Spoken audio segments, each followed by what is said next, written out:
Keys to the Shop, episode 186, Conversations from Coffee Fest Pacific Northwest, Tacoma, Washington. Well, hey everybody, and welcome to another episode of Keys to the Shop, where we give you insights, inspiration, and the tools you need to grow as a coffee service professional. My name is Kristine McRae. I'm your host for the show, and I am always happy to have you along today. We are going to be having three conversations with folks I met after some of my lectures over at Coffee Fest Pacific Northwest that took place this weekend in Tacoma, Washington. And I'm glad to have gotten an opportunity to talk with these folks. Coffee Fest can be a very, very busy place. And as you know, last time I was at Coffee Fest in LA, I was not able to get some conversations. So now I was able to do it this time, and I want to get even better at this going forward. I know that these are always so valuable. And so this upcoming one in New York City, in March, I think it's March 9th through the 12th. Check me on that. It's over at coffeefest.com.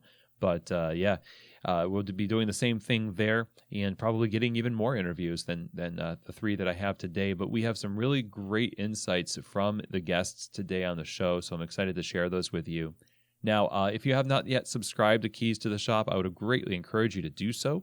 Just hit subscribe wherever you get your podcasts so you always stay up to date with new content. Also, if you can rate or review this show on iTunes, that would mean a whole lot. It helps the podcast with the rankings, so more people can find this content online when they search for things like coffee or business and things like that. It really just helps the show overall. Also wanted to mention something to you all. Keys to the Shop, as you know, does consulting. That can be done on site, doing assessments of your cafe's operations, helping you determine some strategy for your business, anywhere from hiring to training.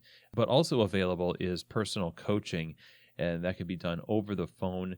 We can walk through different projects, different areas that you're looking to improve in, whether that's for yourself as a leader or you want to walk through a business project and get some solid strategy going forward. Just reach out to me, Chris at keystotheshop.com, and we'll talk through what your needs are in your business and in your career. Again, that's Chris at keystotheshop.com. Now, today's episode is brought to you by Prima Coffee. Now, Prima, a longtime supporter of this show, they definitely are one of the world's best specialty coffee equipment suppliers. And what they do is they curate the best equipment from all over the world, and they match it perfectly with the needs that their customers have, be it home or commercial. So many of us, of course, in the Keys to the Shop audience are focused on that commercial end. And when you look for equipment, we're looking for things like espresso machines, grinders, brewers, things like that. And Prima has that in spades.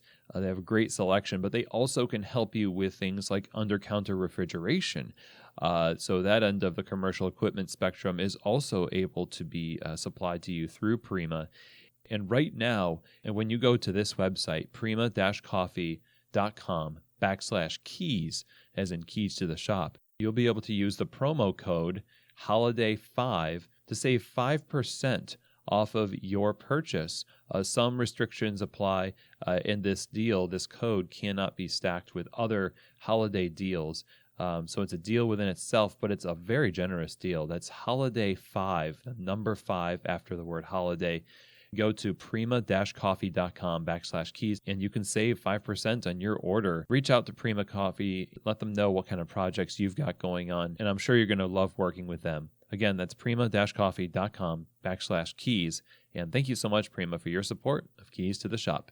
This episode is also brought to you by the Pacific Barista Series. Of course, this is the groundbreaking, industry-leading, and always delicious plant-based performance beverage line from Pacific Foods, and it is formulated specifically for professional baristas who have high standards for what they offer their customers. So you could be using almond, soy, coconut, rice, or oat. Any in the line of the Barista Series will do because it performs so well on the bar, creating silky texture for latte art, standing up to the heat from steaming, and keeping the flavor balance focused on coffee are just some of the reasons why this is a perfect choice for your cafe's menu. Go to pacificfoods.com and find out more information. You can follow the link in the show notes for this episode. And I would encourage you, get this in your store. Try it out for yourself and see how it helps your coffee shine. I think this is going to be a great addition to your cafe's menu. Again, pacificfoods.com. Follow the link in the show notes. And thank you so much, Pacific, for your support of Keys to the Shop. Okay, so today we're going to be having 3 conversations with folks that I met at the Coffee Fest Pacific Northwest trade show this past weekend in Tacoma, Washington, which is the headquarters for Coffee Fest. These conversations came up because I was able to meet these folks at the end of some of my seminars over at this show, and I was really happy to be able to record them and to now share them with you. So starting us off today is going to be Scott Palmer. He and his wife Alana are opening Palmer House, which is going to be a dessert and coffee cafe in Grand Rapids, Michigan. And Scott talks about their planning process. They're hoping to be open in the spring of 2020. And they came to Coffee Fest to learn and to grow and to be prepared for what's going to be in store for them as soon to be business owners. And Scott really drives home some great insights into vision and values, and also some insights about building things for customers and really serving them well. So that was really great to talk to Scott here today. And next, we're going to be talking with Kristine McRae, who is the owner of Bering Tea and Coffee in Nome, Alaska, a city that you can really only get to by flying into it. So you're going to want to drink some coffee when you're there, and this is the place to do it at Bering Tea and Coffee. Kristine will be talking about buying an existing business and kind of putting her stamp on it, how she manages her staff and cares for the customers and the staff, the value of listening, how does being previously a youth counselor play into being an owner and a good manager of people. And she has a really good way of looking at doing business with people in a way that makes them feel valuable and produces the kind of community and care that a lot of us look for when we're opening coffee bars and running coffee bars. And to end the episode today, we're going to be talking with Stephanie Kayser of Dalina in Vancouver, British Columbia. Dalina is not just a coffee bar and tea spot. It's also a grocery, kind of an Italian-themed deli as well. So they've got a ton of things going on in the store. And Stephanie talks a lot about her approach to making sure the business is profitable. She talks about why she came to Coffee Fest and what the community of an event like this means to someone in her position and as a leader. She talks about her experience in Nordstrom and how that prepared her to do a good job with Dalina.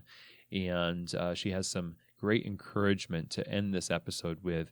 So let's get right to it. Here now are those conversations from Coffee Fest Pacific Northwest. All right, so we're here at Coffee Fest Pacific Northwest in Tacoma, Washington, and I am here with Scott Palmer. And Scott, what is your company? Why are you here at Coffee Fest? And tell us a little bit about your story and where you are in the journey right now. So the name of the company is Palmer House Coffee, and my wife and I have decided to get into this business. Number one, to get away from our desk jobs that really just are kind of becoming a drain, and really invest back into the community and the people that we interact with. We've been having people to our house for coffee and desserts for the 21 years we've been married, and we want to extend that out into the community and invite people in. So the concept of the shop is going to be great coffees, great lattes, but to pair that with a solid dessert, something that's not what you're going to get at your house. So we want to have just that great feel. Have you come in, you're going to be treated like friends, family. We just want you to feel welcome and like this is the place you want to come. That's really awesome. So you are here at Coffee Fest looking to get some information to actualize this thing and bring it home to Grand Rapids. What has been your experience here so far? What's your major takeaway so far? This is kind of a smaller show. It's a 2-day show, but it's packed with a lot of great things. So I'm interested to know what's your takeaway so far? So this has been a real eye-opening for us. You don't know the things that you don't know, and so coming to Coffee Fest for us has been quite an eye-opener. Just the amount of passion that people put into it. You see it in the local shops that we go to, but to see it in a grander scale, it's an amazing community, and I'm really excited to jump into this. Some of the takeaways is just to be authentic. That's what, from the presenters, that's what the theme that we've really seen is, if this isn't your heart, if this isn't your passion, you really shouldn't be doing it. And we just feel that this is absolutely the area that we want to be in, to be able to put ourselves out there, to not just offer a great product, but to pour into the community and just let people feel that they're appreciated, not that they're spending their money, but that they've come in to invest their time with us. So that is a really great value to have as an owner, and it's something that increasingly I find like that sentiment that you just expressed is something we find. Yeah, you find that at Coffee Fest, a lot of presenters are focused on hospitality, on having a passion and treating people well. I'm wondering, like, how do you plan to go about doing that in the operation of your cafe? Like, maybe what are some ideas that you have to say, okay, day to day, we're going to be making stuff, we're going to be serving guests. It's not all going to be roses, right? There's going to be some tough times. So what are some ideas you have that you're going to put in place to make sure that those are your people are taken care of, and the vision and the mission of your place to really be welcoming and provide this space for people is going to take place? The number one goal is that when you come in, we want you to feel like this is your place. We want to feel like your voice is heard. We want you to feel like the things that you're asking for, they may not all be possible, but we're going to hear you, and we're going to take it into real consideration. As far as your experience, we want you to be ecstatic about coming in. We want you to feel like you're a valued person. We want to know your name. We want to know where you're from. We want to be able to help even outside of just you coming in. If you have different passions and things that you're interested in, how do we partner with you as a customer, but also a member of our community? And then how do we reach out into our community and really not just be the coffee shop, but be the place that people can come and then help us reach back out into the community to help people out? So when it comes to choosing what you do in the shop, the things that you make, and the coffees you choose to serve, the desserts you choose to make with the coffees, like flavor pairings and the things that are going to really market your business and bring people in. Talk a little bit about the concept a little bit more in depth, and what kinds of things are guiding your decisions or will guide your decisions for your initial menu. Certainly. Well, tradition is tradition, and you've got to have the normal things that everybody likes. But when it comes to the desserts, the more decadent side, if you will, of what we're thinking of offering, we really want to have that you're not going to make it at home experience. It doesn't have to be extravagant. It's just going to be something a little off of what you're typically looking for. And we're working with a great local chef who is just really reaching in and helping us to make sure we have great flavors, great concepts, things that are going to go really well with the coffees that we're serving. I know pairing is a big deal in a lot of other businesses, and I don't see it very often in coffee in the Grand Rapids area, and we really want to reach into that. That's been a concept of ours since we've come up with the idea of actually opening up our shop, is to offer that pairing, saying, hey, with this great single source, this is the dessert that's going to bring out those flavors. And it might not be what your normal coffee would be, but if you trust us, we think you're going to have a wonderful experience with that.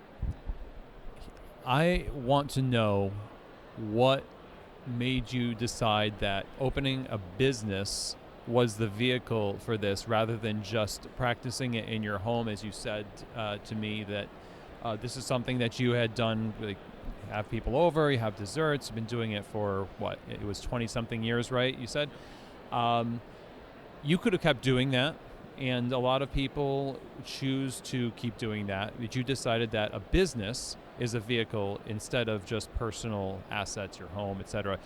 What was the catalyst for deciding, hey, we should do this as a business, and how is that different in your mind right now, at least, having not opened it yet, to doing it the way you have been doing it?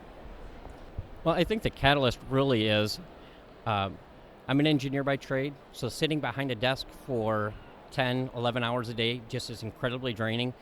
And I want to do something with my life that gives a solid fulfillment. And it just, what I do every day right now just isn't pressing that button. So in the long discussions and long nights talking about this with my wife, we've decided what are our passions? What are the things that we're super excited about and the things that we care about? It's people, it's community, and it's coffee.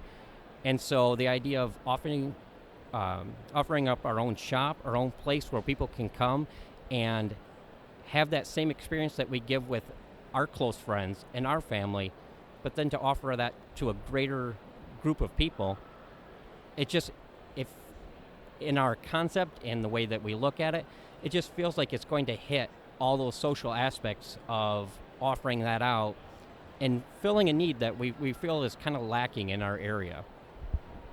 Figuring that out, like you want to take the time that you've got on this earth to do something. You only have so much energy, right, to use. I feel this, starting this podcast was kind of like that in a sense, like doing something different than the norm and, figuring out where your passions lie and putting it into something, a package, a company package that means you have to do it every day, but you get to do it every day, actually, if it's more of your passion. So I totally vibe with that. At this stage, what are you most afraid of in the business? What makes you the most nervous as you take more and more steps forward into uncharted territory, really? I'd have to say the thing that makes us most nervous is probably not hitting the right vibe for the community that we're in. We have a concept, we have a plan, we know what we want to offer, and we're taking steps to reach out into the community to see what are they asking for. We know they're asking for a coffee shop in the area that we're looking. We've talked to local business owners, and that's what they're hearing. But what does the community actually want in the shop, and does that match with the vision that we currently have? What I don't want to get into is we've spent all this time, all these resources, open up a shop that's perfect to us, to find out that we've alienated an entire segment right around us, and they're not going to be comfortable there. That's kind of the fear. I think financially, I think we've got a great project, great product. We've got a great location. That's not the number one concern. It's, are we alienating some of our community by making a feel that they're not looking for? I have to say that's a really great fear to have. Only because so many people build a temple to themselves in their coffee bars, and they don't think about what people are going to vibe with or what they really want until they realize that they're not buying the product. They're not going out of their way in their normal day-to-day, home, work, going around town. They're not going out of their way because it just doesn't feel right. And the fact that you are already thinking about, hey, we could possibly build something that's just a big ego boost to us and not a service to them, I would encourage you. That's a super mature way to look at it as a soon-to-be business owner. So it sounds like you've got a really good perspective on that. So when are you going to be opening? What are your next steps? That's such a big question. When are you opening? But where do you go from here? Leaving Coffee Fest, and then when can Palmer House be open? So the current plan, we'd like to be open mid-March, early April.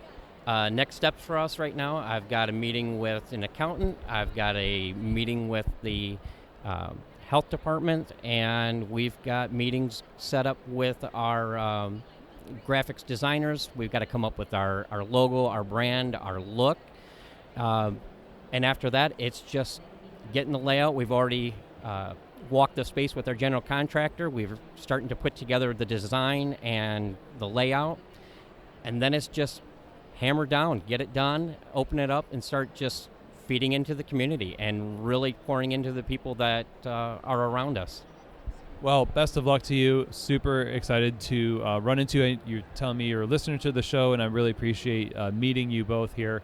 I'm excited getting to know a little bit more about this business to see how everything comes together, and I hope that it goes super well because we need more people with that kind of perspective, being bosses, being owners, and contributors to their community. So thank you very much. Appreciate it. Thank you so much. I'm here with Kristine McRae with Bering Tea and Coffee in Nome, Alaska. So Nome, Alaska is quite isolated, and you have this shop, you've got a captive audience in your town, obviously. So I'm interested to know a little bit more about your shop, like why you decided to start this coffee shop, and then how it's been going for, I think before we started recording, you said 3 years, right? I grew up in a small business, and we lived upstairs of my dad's ski shop in Fairbanks, Alaska. So my entire adult life, as I worked as a youth counselor, I was always sort of looking for another opportunity for a small business. And this came along about 4 years ago, and so my husband and I bought the building and remodeled it and opened up this coffee shop that had been started by another woman in town. And since just grown it into what we like to think of as sort of a hub, a community gathering space.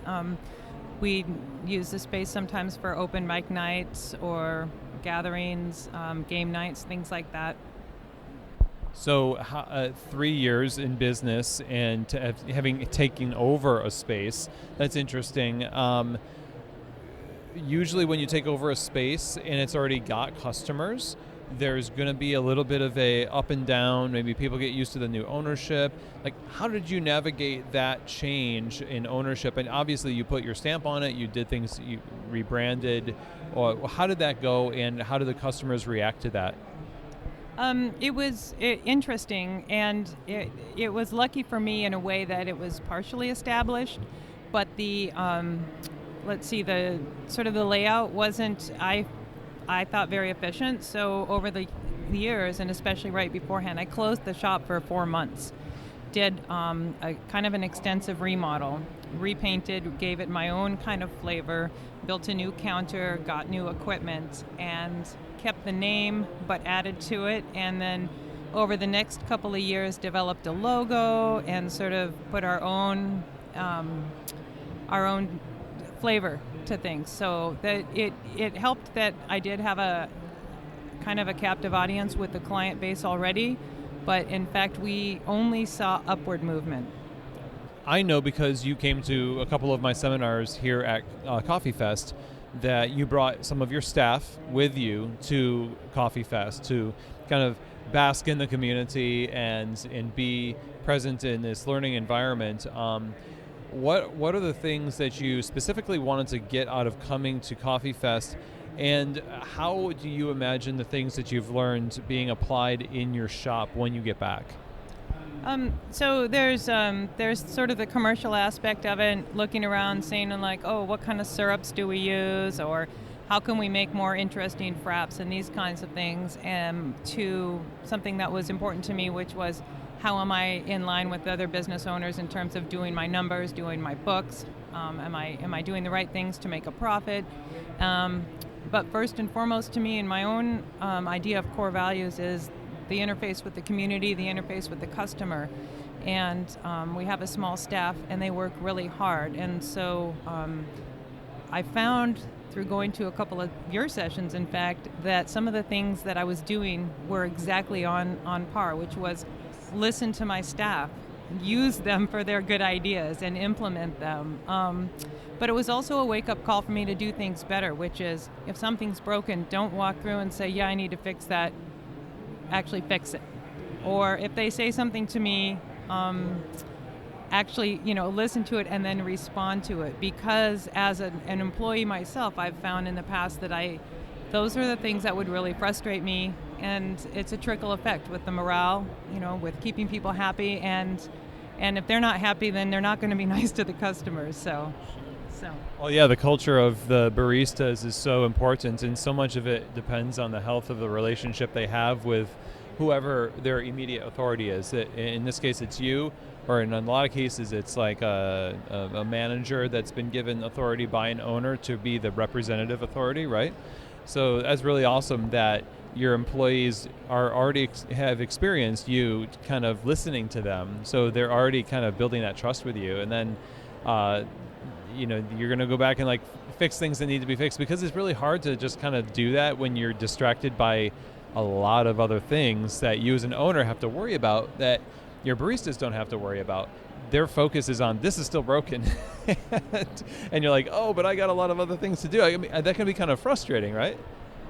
Oh, definitely so. And I think in terms of the conference here, the effects have been almost immediate, because yesterday evening, after they had been to the sessions, were over the top, so excited to tell me about the milk science, tell me about the different ways of pouring shots that differed a little bit from the training that we had received before. And so by putting all this information together, we can collaboratively decide how we want to do it and how we want to present it to the rest of the staff. And so these two staff in particular have become incredibly empowered and are throwing ideas at me. Like I can't even accept them all. There's so many, but I'd rather have that than apathy. And so I think that the decision to come here and to bring staff has just been really good for all of us. And the relative cost compared to the takeaway, I feel, was a huge benefit.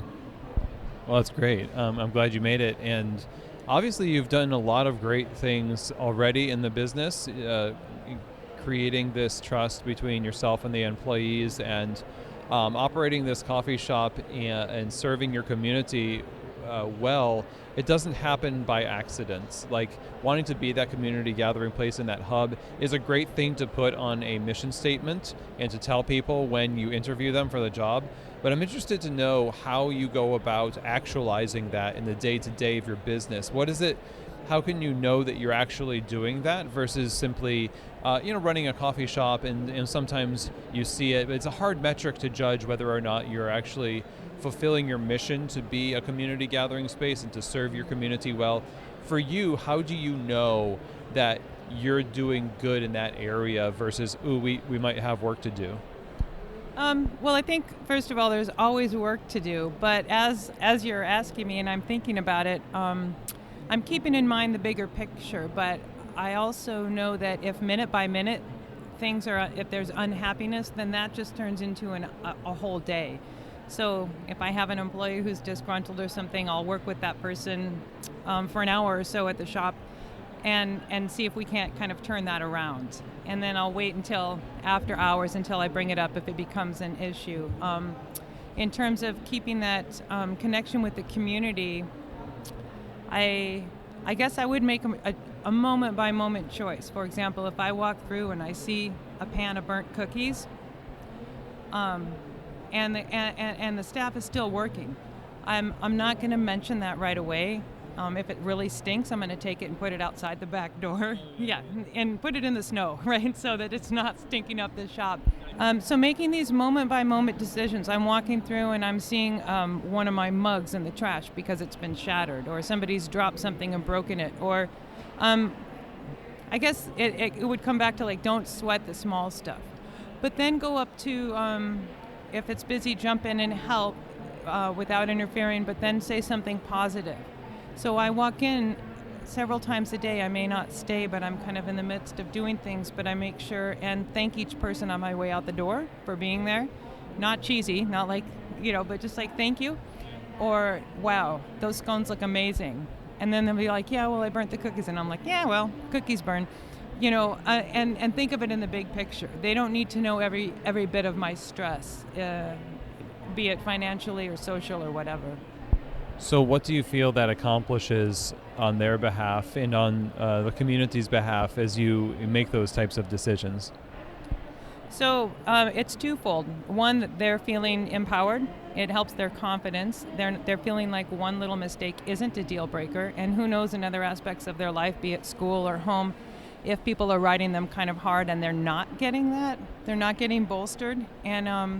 And really what you're trying to do is create independent thinkers. And so the more that you're micromanaging them, the less good work they're going to be able to do because they don't have the confidence to do it. And the other thing is, every person that walks in the shop sees everything. They see every interaction, and they can tell this relationship behind the coffee bar and what that's doing. And when it's happy and when it's lighthearted and when it's shared with the customer, then they bring that experience back out in the community, and then more people come in. So it's sort of like floats around like that. That's a really great point, that customers can see what's going on. And as a customer myself, occasionally, I go to coffee shops too, and you can tell that something is off when a manager is speaking to a barista or the owner walks in, and you can feel the tension. And you're a staff member somewhere. Every customer is employed somewhere. Most are. And they know that feeling themselves. That's why they can recognize it, right? So that's great. That it seems like some of your experience in youth counseling also seems to be coming in handy here, if I'm hearing that correctly. Yeah, it is. And like you say, as a customer, you can walk in, and if I walk in and I hear people bickering with each other, I'm like, whoa, let's switch gears here. And so, yeah. So I really have enjoyed talking to you. This is my last question for you. What would you encourage other owners with, from your experience as an owner and creating culture, taking care of your staff, being a community gathering space? What kinds of things have you learned that you think would encourage other owners to do a good job for their team and to also feel fulfilled themselves as entrepreneurs, as owners? I guess from the beginning, try to consider what it would look like to you in a perfect world. Like, I want people to come in here. Yes, I want them to buy the coffee, but honestly, at the end of a long day, I'm not pulling out the cash register and counting the money. I mean, it's nice to know if we made money or if we have a minimum, and that's something that I'm getting more in tune to now that I feel like I've got things under control. Like, we do have customers and I have a staff, but how do you want it to be, and make that, and how do you want it to look? How do you want it to feel? How do you want your staff to be? Yeah. Good word. Well, thank you very much. Where can we find more information about your coffee shop, and so we can fly in to your city? Because that's the only way to get in, you told me, right? So where can the barge, or dog sled. So please do come visit in March at the end of the Iditarod sled dog race, or in the summertime. We're on Bering Street in Nome, and our Facebook page is under Bering Tea and Coffee. Well, thank you again. This is really a pleasure to talk to you, and all the best to you and your team. Thank you. You as well. I've really enjoyed it. My name is Stephanie, and I run Dalina, which is 2 coffee shops in Vancouver, BC. Nice. So how long have you owned those shops, and what brought you to Coffee Fest? So I've actually only been in coffee for 2 years now. I was previously in more the alcohol side of things and bar management and bars, and that was presented with this opportunity, and it definitely, the role I'm in now is very isolating. It's really just me. So reaching out to people in the industry, creating a new peer group and new resources has been a big focus for me, so I don't feel so lonely. Yeah. Okay, so describe a little bit about your business. Well, we're evolving. I mean, when we first opened, we were trying to do too many things for too many people. We had a micro grocer. There was a breakfast, a lunch, a dinner, cocktails.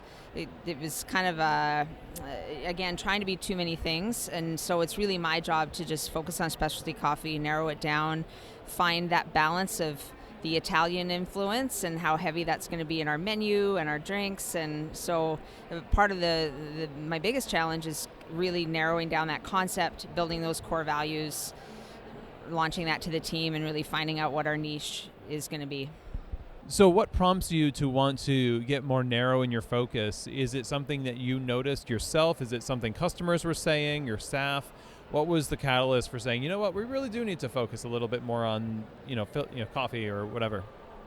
Well, actually, I just spent the last 5 years previous to this working for Nordstrom. So Nordstrom was new in Canada, and I started with the restaurant division. Then after a few years, found my way into specialty coffee.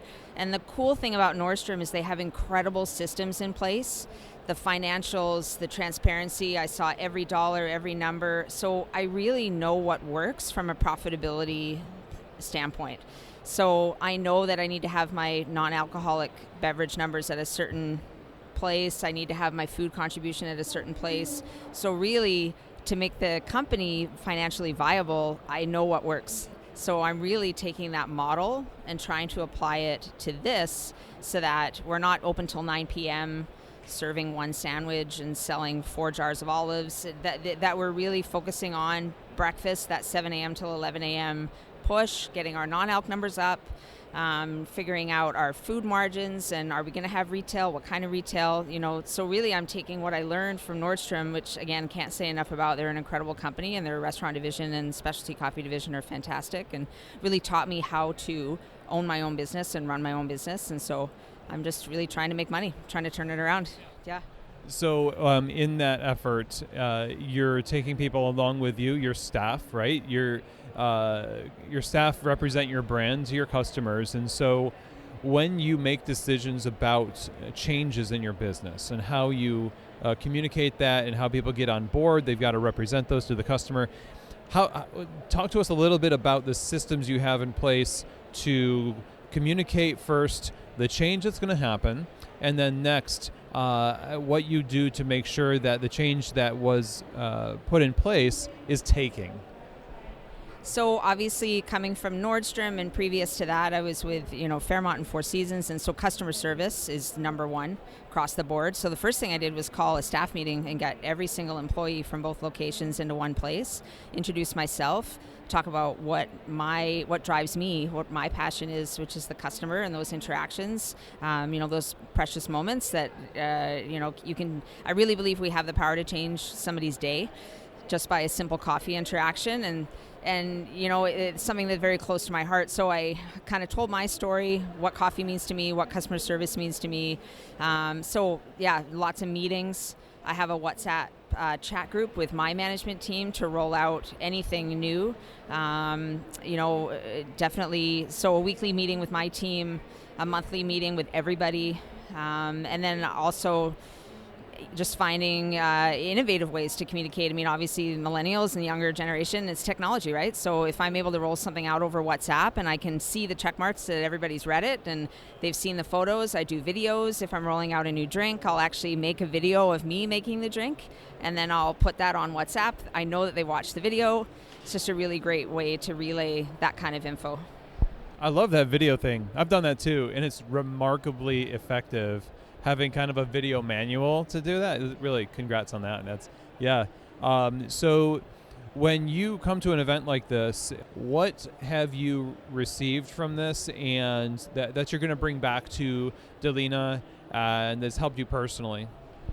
Well, again, I'm in this position now where it can be pretty isolating, it can be kind of lonely. And so really, I've just absorbed all of the energy. I'm totally reinvigorated with why we do this, meeting other people that are having the same challenges that I am or have, innovative ideas. Like, it just gives you that energy back up, because I know that I'm responsible for now pouring that energy out into my team and giving them all of that. So where do I build up my reserves? Well, I build it through something like this.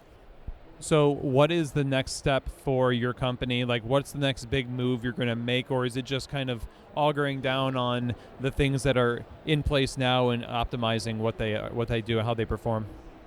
The beverage menu. I mean, that's the focus. Looking at, doing a little V60, having a single brew, making sure that the customer comes to the till and they have more than just whatever dark we happen to be pouring. I also would like to bring in a guest roaster program down the road. I mean, I think that having your house espresso, your house drip is important, and having your local community connect to that, because obviously retail coffee sales are a big part of your business.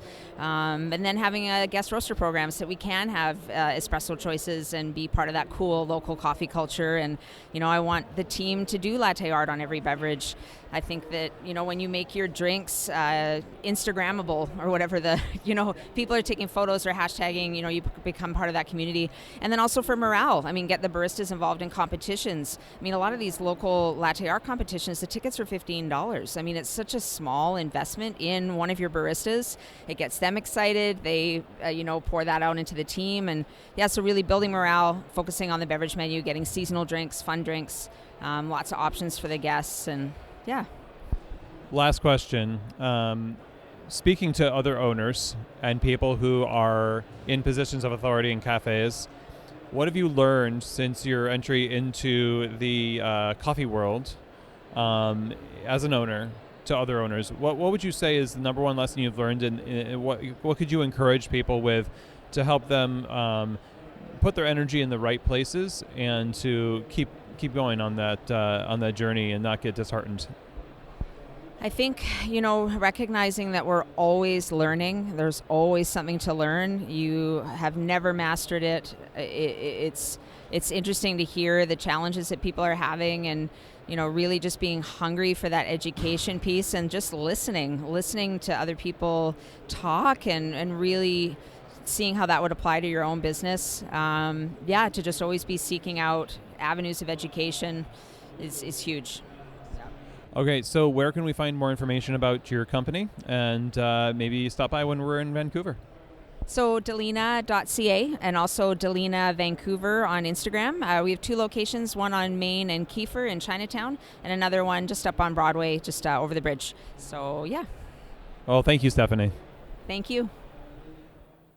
All right. Well, thank you to Scott Palmer, Kristine McRae, and Stephanie Kayser. You all were great. I'm really glad to have gotten to meet you.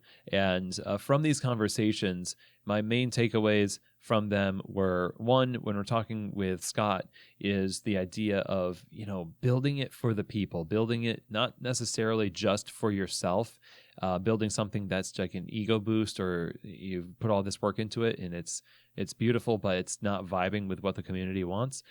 That's a huge one, such a mature way to look at it, and a really valuable insight from Scott.